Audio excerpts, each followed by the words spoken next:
Hello guys, good morning. So, babalik na naman tayo sa police station para makakuha na ng barangay certificate at saka police certificate. Sana ngayon mag-success na. Alush. Basta ito. Ay, biyay ka? Ha? Biyay ka? Sa 4. Oh. Magkano doon?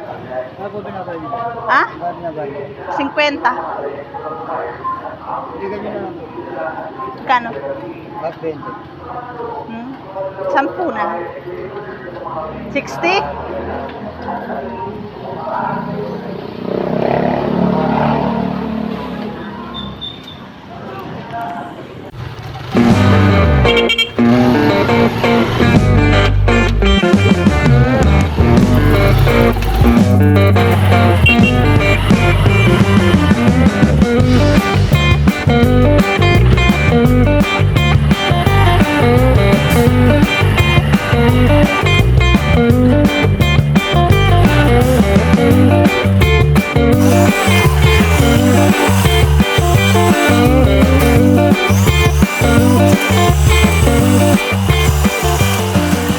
Dito na tayo ngayon sa may police station.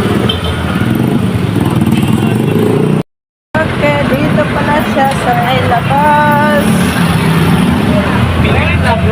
Ay, wait down. Dito pala sa may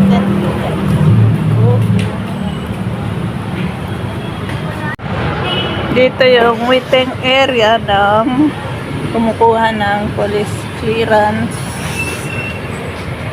Finally guys, nakuha ko na yung police certificate ko or police clearance ko. At sa awa ng Diyos, wala naman daw ako record. Kaya, diretso na naman tayo sa barangay para kumuha ng barangay certificate. Okay guys, pauwi na tayo ngayon guys. Lalakarin na lang natin ito papuntang Poresa para sasakay ng jeep doon. Ang lapit-lapit lang nito guys sa amin eh. Pero yun nga lang, walang dumadaan na jeep dito papunta sa amin. Pag nag-tricycle kang mahal-mahal, ang lapit-lapit lang naman. Tricycle ka 60, 50. Pero hindi ko alam kung umabot pa nga ng 1 kilometer. Kaya mag-jeep na lang muna tayo guys. Finally guys, nandito na tayo sa may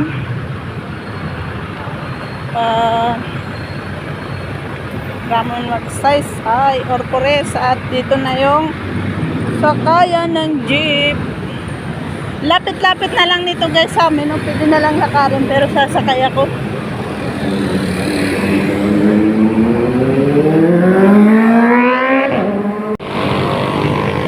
Sakay tayo na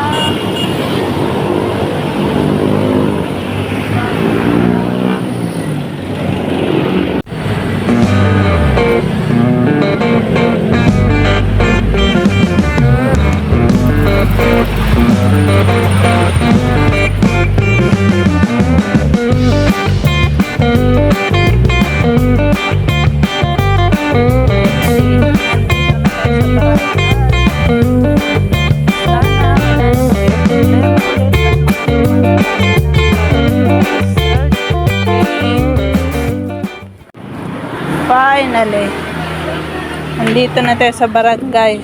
Sana makakuha na tayo ng barangay certificate. Finally guys, nakuha ko na yung barangay certificate na requirement sa pagkuha natin ng motor. So, papa-xerox ko na lang to para pwede ko rin siya magamit sa mga mali mo, balang araw. Kailanganin ko din. So, papa-xerox ko nga na lang muna.